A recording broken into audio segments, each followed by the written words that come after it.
Hi, and welcome to our presentation. My name's Ella, and I'll be co-presenting today with my colleague Milena, and we're both psychotherapists here at ABL Health. The topic we're going to be discussing today is body image, and we have got the material together in today's presentation that will be recorded, so you can go through this at your own pace. If you did want to kind of pause, stop and start, that's absolutely fine, or revisit sections. And then we've also got a booklet to accompany this, which you can get hold of. And that's got some reflective exercises and lots more information for you to start to kind of look into the topic of body image in further detail. So for the following slides, I'm going to turn my camera off. I just wanted to pop on at the beginning so you can sort of see my face, see who's talking to you, but I don't want to kind of cover up any areas of the slides. So I'm going to turn that off now as we start. Okay, so we'll start with some statistics around body image and weight stigma, just so we can sort of see how important and prevalent really this topic is in weight management. So currently 1 in 5 UK adults have felt shame because of their body image in the last year. And 1 in 5 UK adults said that images on social media had caused them to worry about their body image. And 1 in 8 adults in the UK have experienced suicidal thoughts or feelings because of concerns about their body image. And over a third of UK adults have felt anxious or depressed because of concerns about their body image.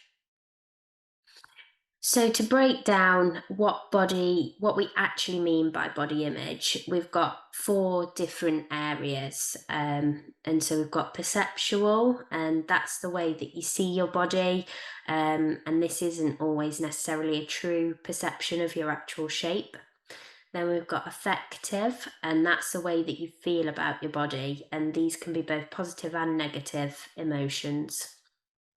Then we've got cognitive, and that's the way that you think about your body. That might refer to that kind of inner voice, the way that you might describe yourself either internally or externally.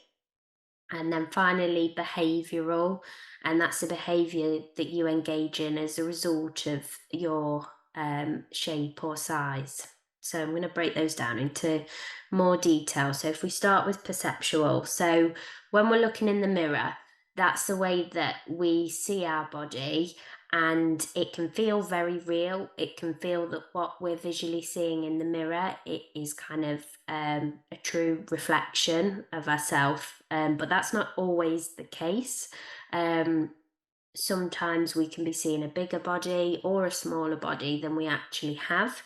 Um, I think it's important to mention there is a mental health disorder relating to this called body dysmorphia, where somebody, their daily life would be affected by the worries that they have about the shape or size of their body. However, people can be affected to varying degrees, and it doesn't always mean that there's a mental health condition. But we could absolutely be seeing our body in a way that isn't kind of true to reality. So moving on to affective. So this is the way that we feel about our body, what emotions are attached when we look in the mirror. When we look in the mirror, what do we feel? Do we feel pride? Do we feel disgust?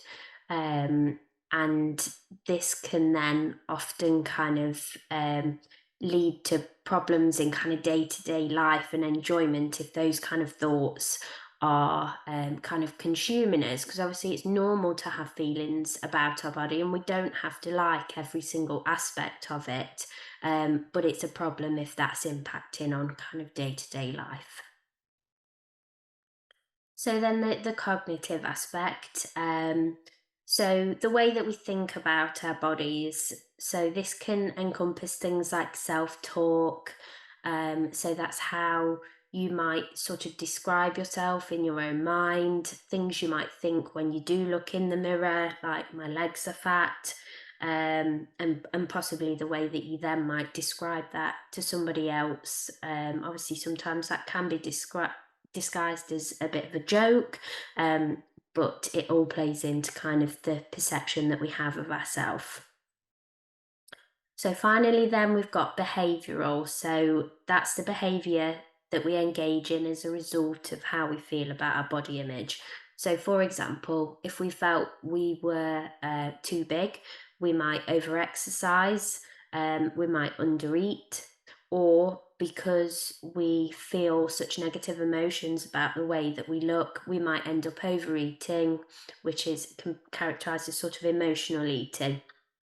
And then finally, it could manifest in the way of avoidance of certain situations or people for fear of kind of judgment or feeling that you can't go to a certain place or activity because of your size.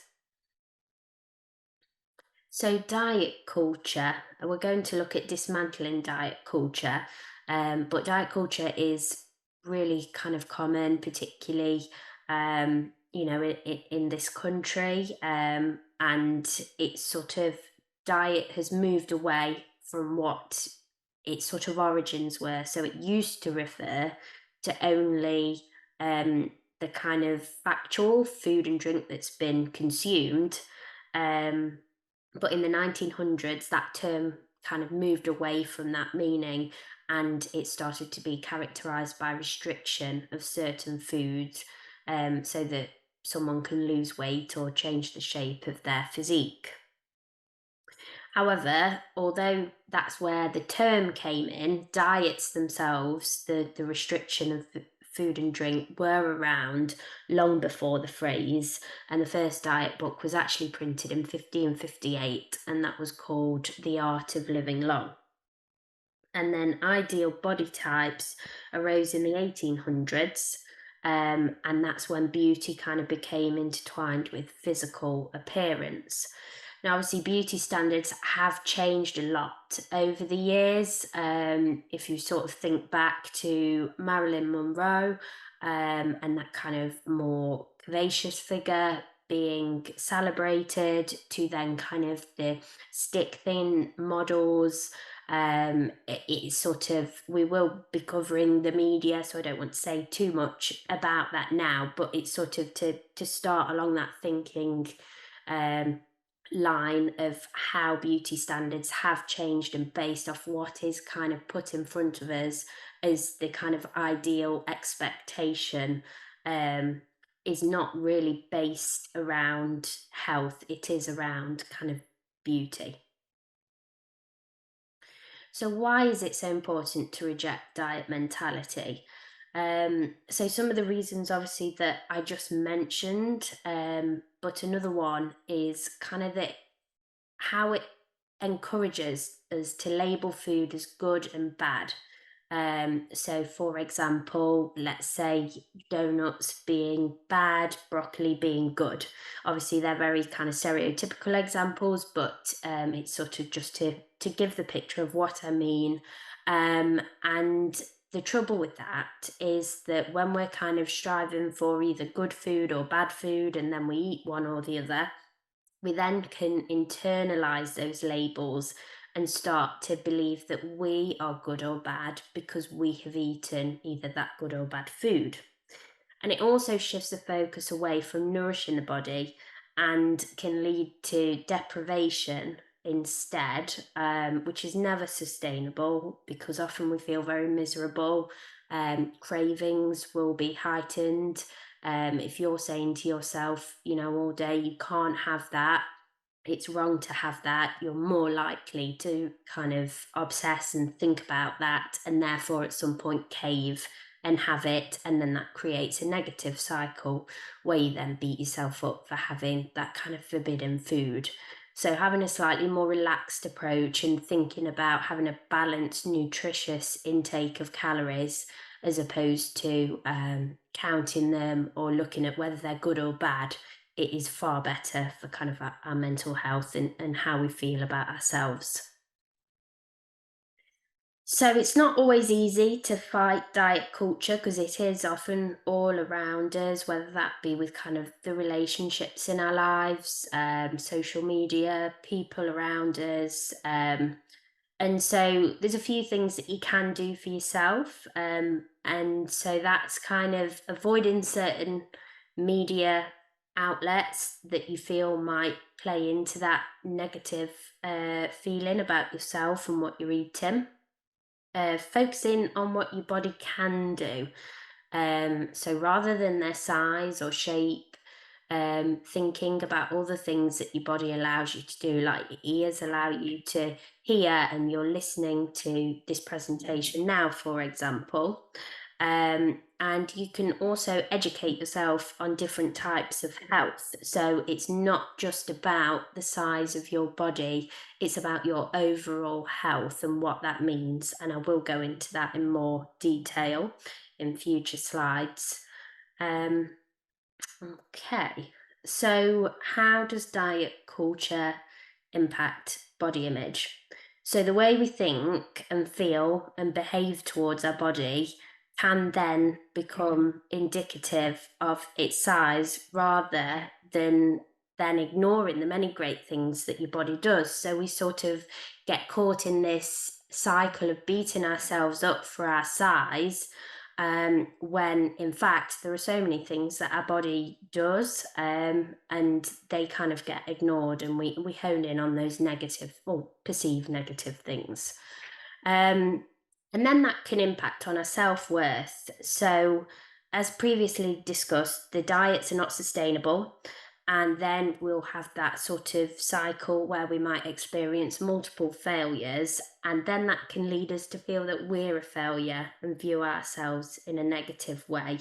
And that kind of gets all intertwined with our identity, what we believe about ourselves, and we're not seeing kind of the bigger picture of us as a human being.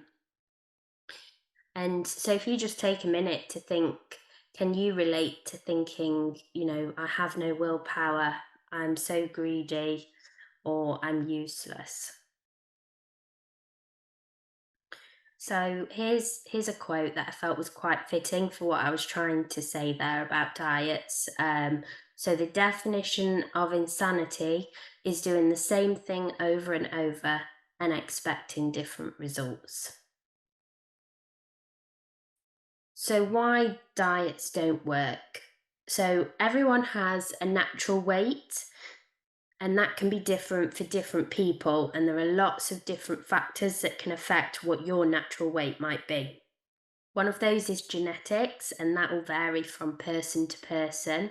So, what's healthy for one person might not necessarily be a healthy weight for another. It's very kind of similar in a way to having different eye colours, and one eye colour not meaning that one person is healthier than the other. Then, if you just look to the picture on the screen and the highlighted little area in the brain, that's our hypothalamus, and that is closely linked to um, kind of when we diet, we get a signal that something is wrong because we're restricting. So our body will try to find other ways to restore the body to its natural weight. So it will sort of start to fight against almost that diet because it perceives that as a threat. So it can then end up kind of longer term damaging the metabolism, which means it can actually make it much harder to lose weight, than if we did it through different methods. So diet culture kind of isn't the only thing to blame, for placing too much emphasis on the size and shape of a person's body. So probably familiar with the BMI. It's still used in a lot of medical settings, which it shouldn't really be, because this was debunked a long time ago, and there is very little scientific evidence to suggest that this calculation actually shows the health of a person. It ignores lots of things like people's genetics, their cultures, um, different heights and weights that are suitable for different people. And it's kind of been taken out of context as well. That isn't what this was designed for.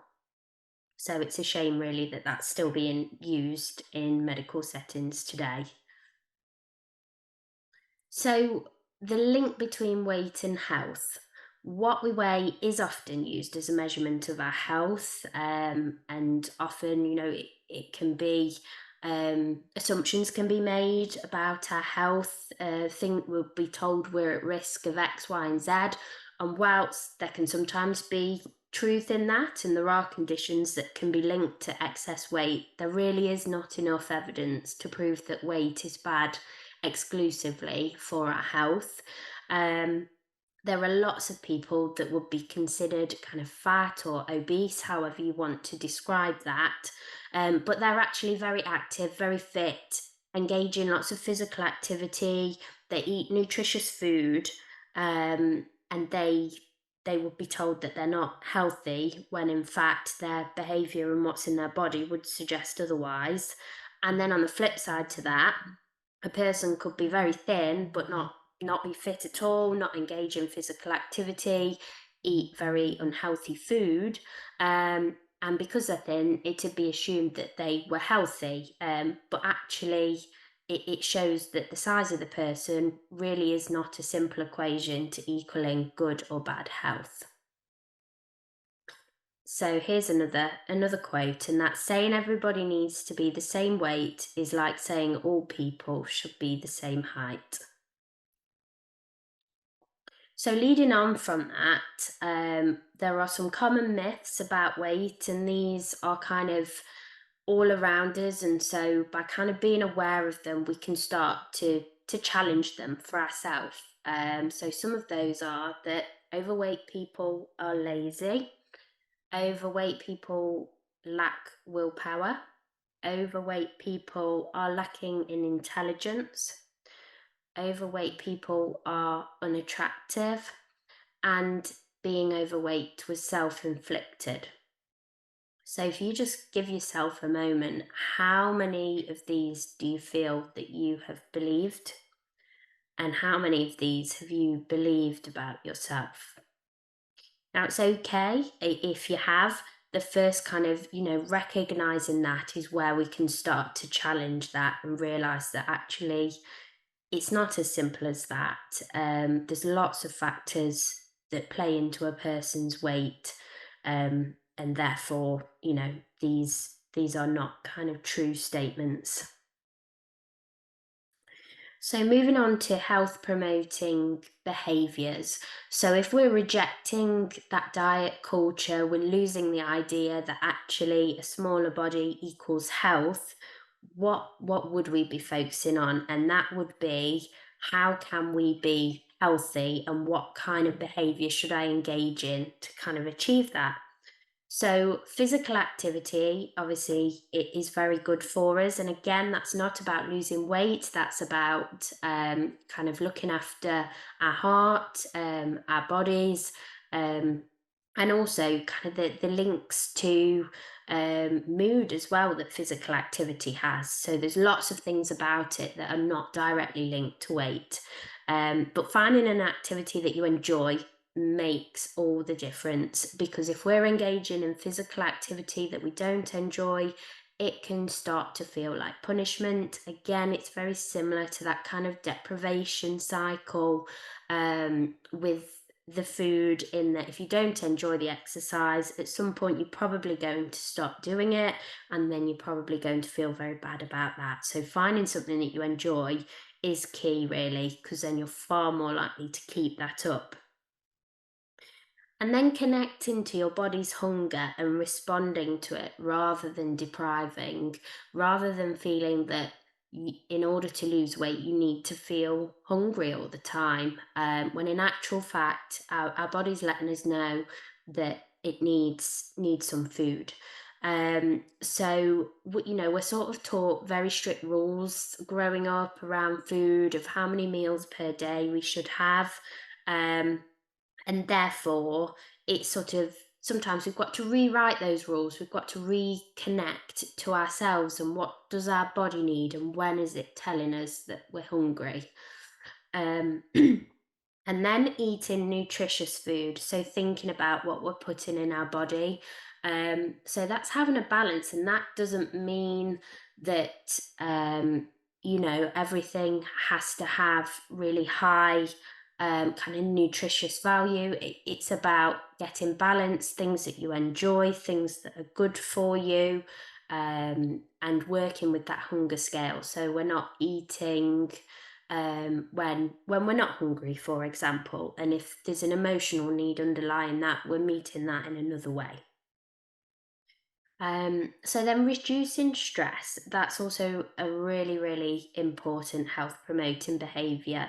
And reason being is when we are very stressed, our body gets flooded with the hormone cortisol, and that has been linked to either gaining or certainly not being able to lose weight. And so reducing our stress is key. But not only for the reasons around kind of weight, but also just for your general kind of happiness and fulfillment in life. Um, and kind of tying in with that is practicing self care on a regular basis. So if we're doing that on a regular basis, then we're far more likely to be less stressed or keep that stress at bay, because obviously we can't necessarily control those external factors, things that happen to us in life that do cause stress. But if we have a robust, regular self care routine, we're far more likely to be more resilient to be able to cope with that stress better. So, how you look is the least interesting thing about you. So remembering that and engaging with that and trying to remind yourself, because it's so easy to get kind of caught up in thinking about what we look like. Um, like, can you relate to feeling like life will truly begin, or you can finally do certain things once you have fixed your weight? It's always that kind of gateway barrier, and taking the time to look at other aspects of yourself aside from weight can really open doors to finding love for yourself and allowing yourself to do things you otherwise wouldn't, based on the belief that you're not the right size yet, when often we don't necessarily know what that size would be. And it's you putting barriers there for you. And you could be doing things that bring you enjoyment that therefore do reduce your stress, um, or they are physical activity and so therefore would help you to be a healthier, happier person, but you've put this barrier in place that you're not the right size yet. You're telling yourself you're not good enough yet. And that's kind of the thought process that we want to interrupt and change, um, because, we're human beings, we're very complex, and there are lots of interesting things about us that do not relate to how we look. Hello, my name is Milena Sobesto. I am a psychotherapist working with an ABL Health, and I would like to thank you very much for your attention. And I'm welcoming you to listen to this second part of the webinar about some important aspects of body image. And I will talk about the ways you can explore yourself, what these points mean for you. And don't forget, me and Ella have produced a reflective booklet with some easy things to read, but also to fill in and keep trying for yourself.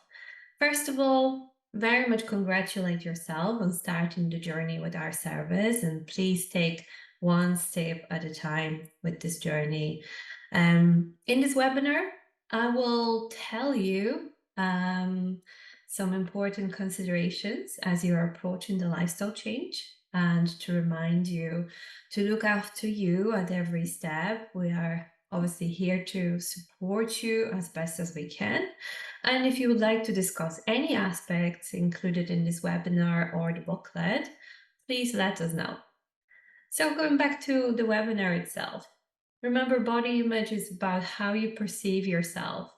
and how this has a massive impact on numerous areas of your life. For example, how you interact with others, the way you present yourself, the kind of jobs you apply for, and even your physical posture. However, living in a bigger body also carries its own difficulties due to how people perceive it. Therefore, the way our body image usually is built up is coming from how people look at us and how people sometimes label us. So I will start with something I'm not quite sure if you're aware of, but this is kind of where good starting point for my presentation today. So weight stigma and the word fat. Obviously, the British Psychological Society is calling for changes on how we talk about fatness, suggesting we should no longer use the phrase obese people, but instead people with obesity or people living with obesity. And for this purpose of this webinar, I'll be using the word large bodies, fat bodies, people living in larger bodies. Um, and going back to kind of suppose what British Psychological Society is saying, so we do see that these changes are being proposed to recognize that fatness is not about personal choice and that fat shaming and fat stigma are harmful. So how does stigma, shame affect fat people? So very much fat stigma can harm people's physical health, mental health, and relationships. So, independent of BMI, body mass index, fat stigma increases blood pressure, inflammation, and levels of cortisol in the body due to the activation of the fight and flight response. Fat stigma reduces self esteem and increases depression. It isolates fat people, making them less likely to engage with the world. It also impacts on fat people's relationships with family, colleagues, and friends. People around the world and of all ages hold negative attitude about fatness and fat people. In a study in the United States, for example, more than one third of the participants reported one of the worst things that could happen to a person would be for them to become overweight. So we do need to very much be careful how certain terminology, the words that we use, and how that reinforces stigma. While many people are uncomfortable with the term fat, fat activists prefer the term. They see it as both as an act of rebellion to adopt a word that has been widely against them, but also because they argue it's the most appropriate word to describe their bodies. To be overweight implies there is a natural way to be that within human diversity, we should all be the same proportion of height and weight. Desire to shift the person first language is understandable. Person first or people first language is an attempt to not define people primarily by their disease or disability or other deviating factor. Person first language recognizes people as individuals with rights to dignity and care and puts the person rather than condition first. So, what should you do? The best approach, especially for health professionals, is to ask people what they prefer their designation to be.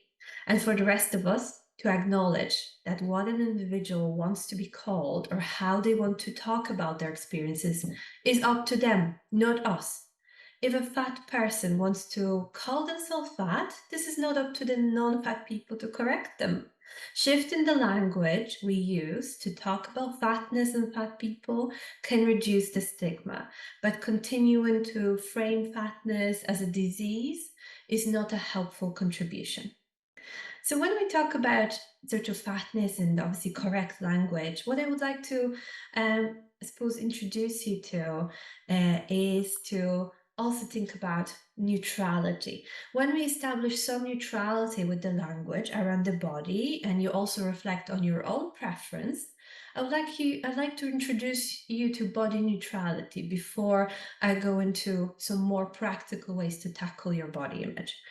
So I would like you to understand that body neutrality is sometimes pitched as a middle ground between the polarizing messages of loving yourself or hating your body. And it's aimed at people who have become disillusioned with the body positive movement and those who find constantly loving your body too difficult. The term body neutrality first emerged around 2015. However, it gained popularity in 2016 when counselor Anne Poirier began leading workshops that aimed to help participants understand that loving their bodies isn't always a realistic goal. So, according to Poirier, these sessions were born out of understanding that for some people, it's kind of a long jump to move to body positivity from dissatisfaction. But body neutrality is more than just a middle ground between love and hating yourself, and that it looks in practice, and what it looks in practice will differ depending on each person. For some, the aim of body neutrality is to change the way they think about their body, or rather to spend less time thinking about it in general. The way of thinking draws on notions of mindfulness, encouraging people to just be. Basically, the aim is to exist within your body without judgment or holding strong opinions about how you look. The movement encourages us to step back from conversations about our bodies and appearance, which in turn frees us to do the things we enjoy. So, in this sense, body neutrality is about acceptance. The movement acknowledges that we may not love our bodies every single minute of a day, but emphasizes that there is nothing wrong with that. Instead, proponents of body neutrality encourage us to accept our bodies as they are and not to punish ourselves, even if we aren't what society deems us as perfect. Others in the body neutrality movement want to change the value placed on beauty and appearance in society instead of focusing on what our bodies look like and only valuing ourselves for our appearance. Body neutrality, of course, encourages us to focus instead on what we do with our bodies. In this sense, body neutrality places an emphasis on appreciating your health and what your body is capable of doing, not on merely valuing your body because of how you look. So, body positive message.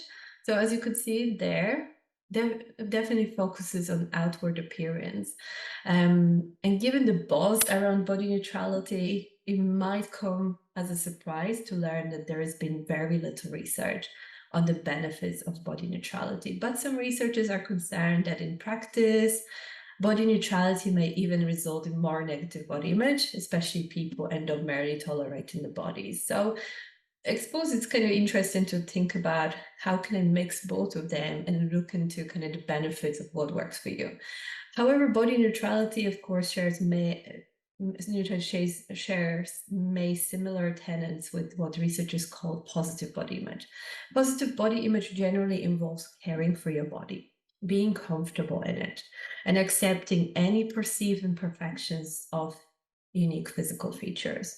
It also places an emphasis on appreciating the body for what it's capable of doing rather than what it looks like.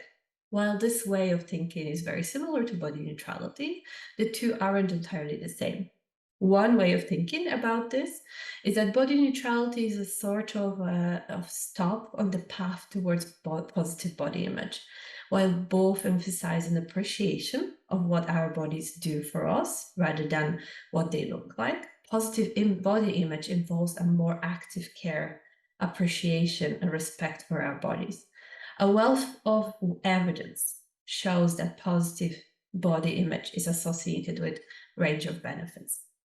For instance, for example, people who appreciate their bodies are more likely to adopt healthy eating habits and engage in health promoting behaviors, such as seeking preventative cancer care, for example. Body positive or positive body image is also associated with better psychological well-being, including fewer symptoms of depression, greater self-esteem, greater self-compassion, and higher life satisfaction.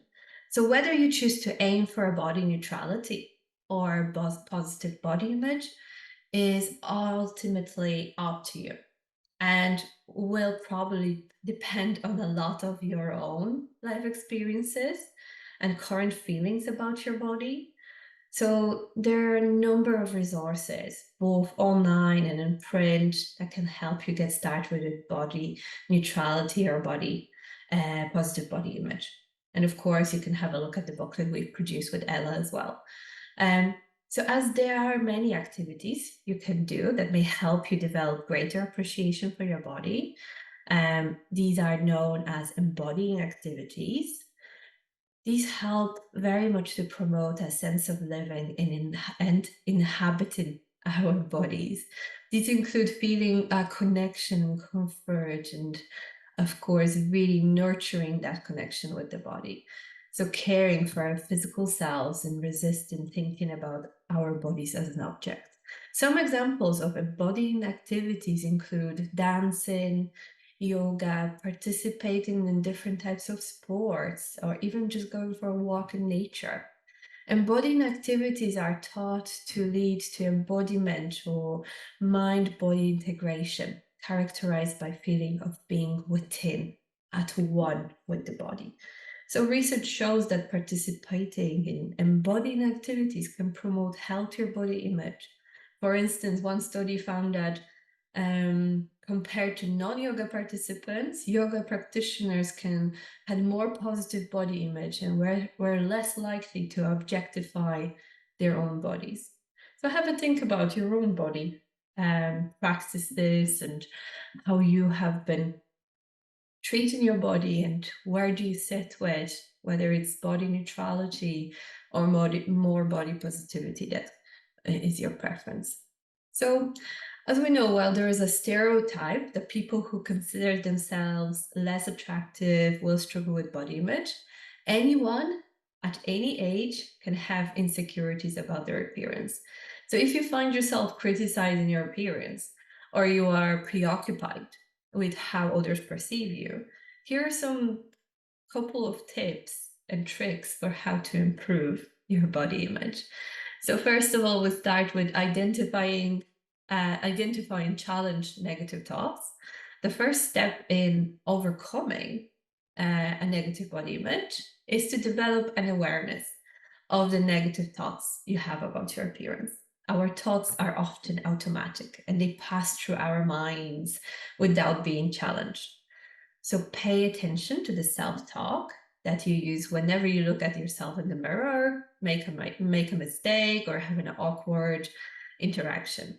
The things that we tell ourselves often take root and become repetitive mantras. After very much identifying these thoughts, it's important to challenge them. Are these statements you are making based on a fact or an opinion? Is this view realistic? What evidence is there to suggest that this is true? When you start to step back and objectively evaluate these thoughts, you will be able to challenge them and make changes. This technique is very similar to the methods used in cognitive behavior therapy or in counseling. So have a think about, can I identify this thought? Can I challenge it? Can I really kind of ask it and analyze it, whether this is something supportive of me in this situation? Recognize the underlying motivation for criticism. So if you're constantly criticizing your appearance, consider what your underlying motivations could be. Do you really feel that you should be thinner, or are you trying to control your appearance as a way to regain a sense of control in other areas of your life? Do you really dislike your hair, or are you echoing criticism that you've heard from someone else? It's important to sort through your specific thoughts and recognize what's really driving them. Find ways to heal or satisfy your other emotional needs. Destructive criticism, as you can see on the slide, is not going to motivate you to do things you like to change. Even if you repeat a million times the abusive messages. So I suggest you stop abusing yourself, have a think about how this is not helpful to you. Repeating to yourself, I'm fat, I've got to move my body more. is not helpful here. So have a look at what else can I do here for myself because I'm not meeting my need and there's something else going on underneath that. Number three, appreciate your body for what it can do. So one of the best tips for how to improve body image is to start seeing your body in a positive light instead of a negative or a neutral one. Every person's body has incredible capabilities. Even if you feel limited by it at times, it's important to focus on what your body can do. Cultivate gratitude for your body's abilities. When you start to appreciate your body for what it does, you will be more motivated to nourish it in order to keep it functioning optimally. So have a think about it. How can you acknowledge your body? What does your, and as you can see in the slide, acknowledging the ways your body functions will be, for example, saying things like, my arms are strong, my legs can walk for an hour, my brain thinks very quickly. There is things that we can say to ourselves and really acknowledge what we can do. Okay. Number four, practice focusing on the positive aspects. It takes effort and intention to focus on positive aspect of your body. Take very much concrete steps to put this spirit of thankfulness into action. A few ways to do this might include writing down things you like about your body in a journal, repeating affirmations every day, choosing foods and activities that nourish and strengthen your body, or meditating on why you're grateful for your body. And these exercises take a minimal amount of time and can be part of wholesome routine to build a positive image. Following on from that, we go on to avoiding comparisons. And I think I'm going to spend a little bit more time with this one because I think we do struggle with this. And we do, as I said earlier, about we try to sometimes motivate ourselves using a lot of threats, a lot of negative messages. So of course, body dissatisfaction often comes from comparisons to people around us and others portrayed by media, celebrities, influencers. So try to be more aware of the times you start to compare yourself to other people. Remind yourself that each person's body is unique and that there is no ideal look. So adjust your social media platforms to help you avoid holding yourself up against others.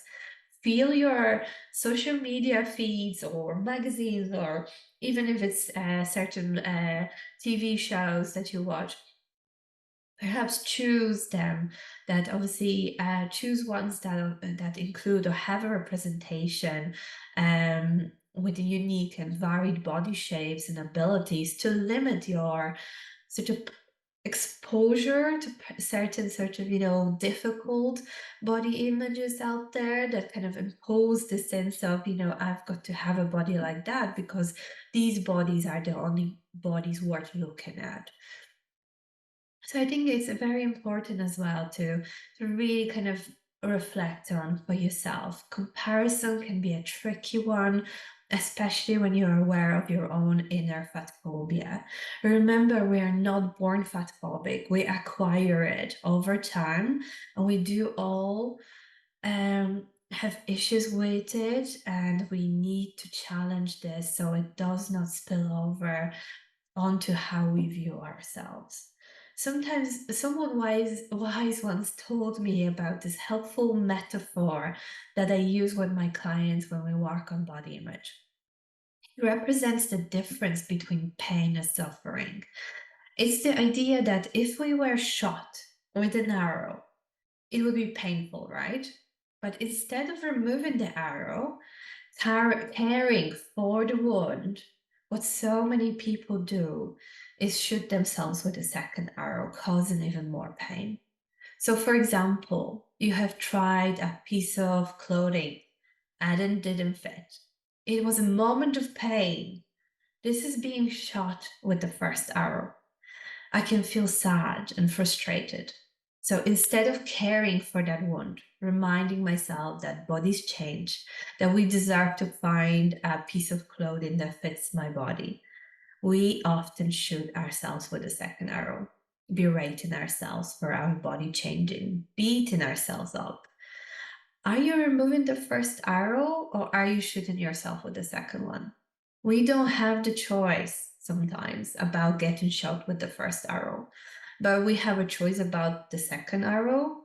So instead of abusing yourself and causing yourself more pain, allow yourself to be more self compassionate towards your body. There are around 100 factors to contribute toward putting weight on, such as psychological difficulties like low mood, depression, anxiety, environmental factors such as access to food, genetics, of course, or finances, and everybody is different. However, abusing ourselves is not going to help you lose weight or build a healthy relationship with your body. We can't grow and progress when we threaten ourselves, as I mentioned before. And research also tells us that when we put negative pressure on ourselves to lose weight, it showed where we put more weight on, that we can put more weight on, because the whole idea of not being happy with how we are in the here and now demotivates us, and no mood can affect how our body digests things and how satisfied we are with food. So it is all interconnected. And you don't deserve to speak to yourself in a negative manner. You don't also need to be overly positive. If it's something that you like, that's absolutely okay. Try applying body neutrality, but respect your body for what it does every minute and second for you. Right now, you're breathing, digesting, maybe feel tired, or maybe you feel quite energized. Notice it and honor the fact that your body carries you or carried you to this moment. And I am glad that you're here with us on the other side of the screen. Just notice this for a second, how your body is, how your body is sitting here in the chair. And take a moment for yourself.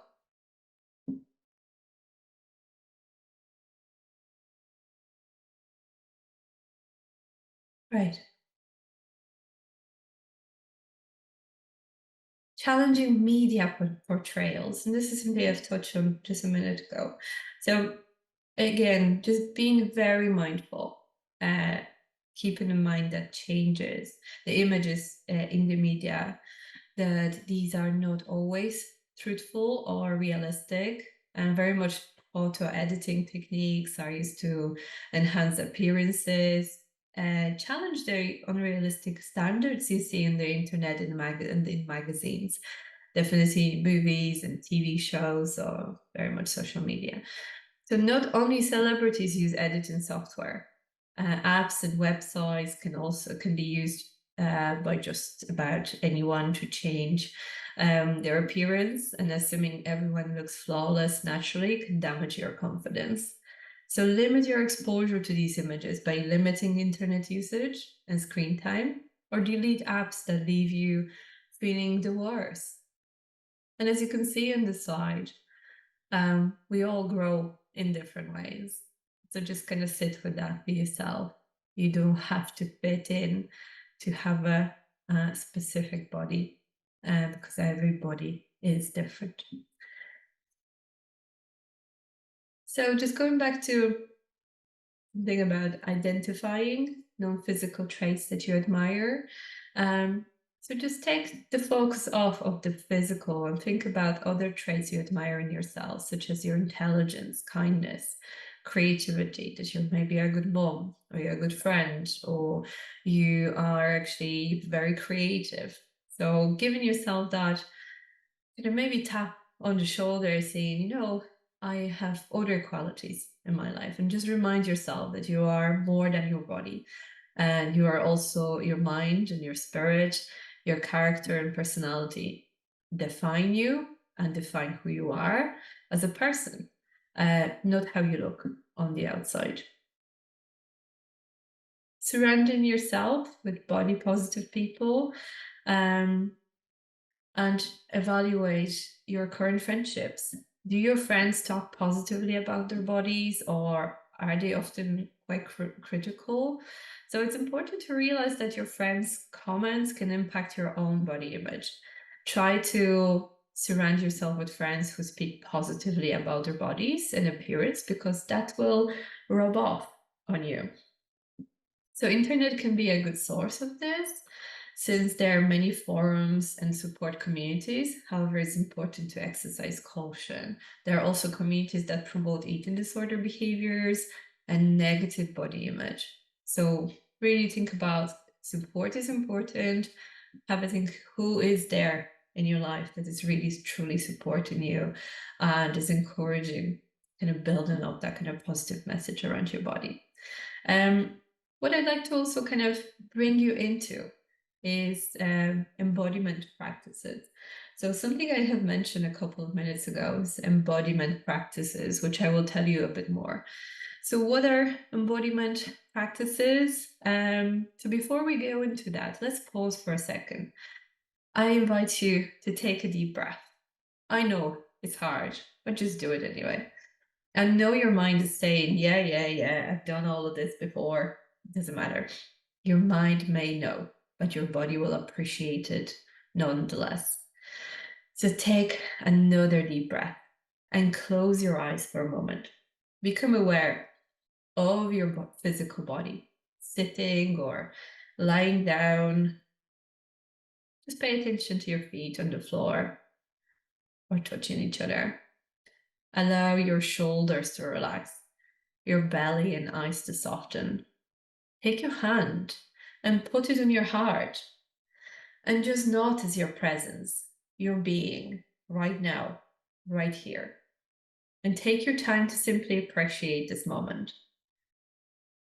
How do you feel right now? Do you feel a little bit more present? A little bit more at ease? Did you enjoy your experience? Do you feel any different than before? So whenever we make ourselves do this simple little technique, we can instantly start feeling more at ease. But we can almost always have resistance to doing it. So if that was your experience, that's okay. It's hard for our constantly busy minds to stop, even if it's just for a minute. But the more we practice, the easier it becomes. So let me guide you through what embodiment is, how it can support you. Embodiment practices use the body as a tool for healing through self awareness, mindfulness, connection, self regulation, finding balance, and creating self acceptance. Embodiment explores the relationship between our physical being and our energy. It involves the interaction of our body, thoughts, and actions. Embodiment practices fall under the umbrella of somatic psychology. Somatic psychology assumes that events impact our physical, emotional, cognitive, and spiritual being as a whole. All events must be processed through our sensory systems. Thoughts are physiological and occur throughout the body, not just the mind. So, embodiment practices often use dance or movement therapy or visualization, sensory awareness, and progressive muscular relaxation. Using very much these embodiment practices in psychotherapy might involve a client, for example, identifying sensations as topics that are explored in session to expand the healing process. So embodiment is very much cultivated through an integration of three sensory feedback systems. So we've got on this, as you can see it on the screen, we've got exteroception, which is sensing the external environment through the body. So, eyes, ears, nose, tongue, skin to the brain. A good example of this would be mindfulness exercise that focuses on paying attention to specific sensations. Uh, Proprioception refers to sensory feedback of the body related to gravity. Proprioception happens when neurons bring sensory information from the joints of the body and inner ear to the brain. A yoga practice or embodiment practices using dance are example of this. Interoception involves the sensory experience of the internal body. It may include a sense of hunger, thirst, alertness, body image, body temperature, pain, or tension. It provides feedback about emotional experiences facilitated by sensory neurons that bring information from muscles, organs, and connective tissue to the brain. A mindful exercise or mindful eating exercise would be a good example of this. So, really explore for yourself, how can you tune into your body gently? And you might want to reach out for our body image booklet, where we included some simple exercises to practice the above. But I also would like to invite you to try visualizations. So, neuroscientific research suggests that same portions of the brain are activated when visualizing an experience, whether it's physical or auditory, and when experiencing it in real time. So, sight, hearing, touch, and sense of space are all activated by images, sounds, pressure, and body movements. Our sense of environment does not occur as a static or objective process, but as an integral integration of different sensations. Therefore, visualization can be a powerful healing tool in situations where physical movement is not possible. For example, clients can visualize or you can visualize the act of walking in nature while sitting in an office setting. Individuals who are not physically capable of dancing to music can visualize the movements, sensations, and sounds they might experience if they were. And of course, another part is progressive muscular relaxation. Um, so this involves tensing a group of muscles and releasing them in conjunction with the breath. So we're starting at the top of your head, or the very tip of your toes, and learn kind of walking kind of from that and tensing different parts of your muscles um, in conjunction with the breath. So inhaling as you tense, exhale as you release. And there's significant evidence that this technique helps with physical relaxation, decrease stress, and improves body awareness. So by systematically addressing each area of your body, you can develop an awareness of where you can hold muscles, or where you do hold muscles, and learn how to release it physically. When the body is physically relaxed, it is much harder to feel anxious. There are, of course, audio guides and mental health books that can help walk you through a progressive muscle relaxation activity. So, to summarize, embodiment is just that, feeling enough to care. It is what makes us more human. It is what brings our vision into physical manifestation. Mm. To summarize, so body image issues are very common in our society, but how do you know if a poor body image is worth bringing up to your doctor or therapist? If negative thoughts about your appearance are causing you severe distress or impairing your ability to function, talk to a healthcare professional for guidance. It is important that we learn how to speak about it, and definitely leaving behind certain ways of thinking about our bodies can be very difficult, especially when we're constantly reminded that our appearance matters above all else. So changing your mindset will take time, and it's normal to stumble along the way. And definitely I invite you to take a look at our body image booklet, and if you have any questions, you're very welcome to send them through. But for now, I hope this was helpful to you, and very much thank you for your attention. And obviously, look after yourself. And again, if there's any questions, you're very welcome to let us know. Okay, thank you very much.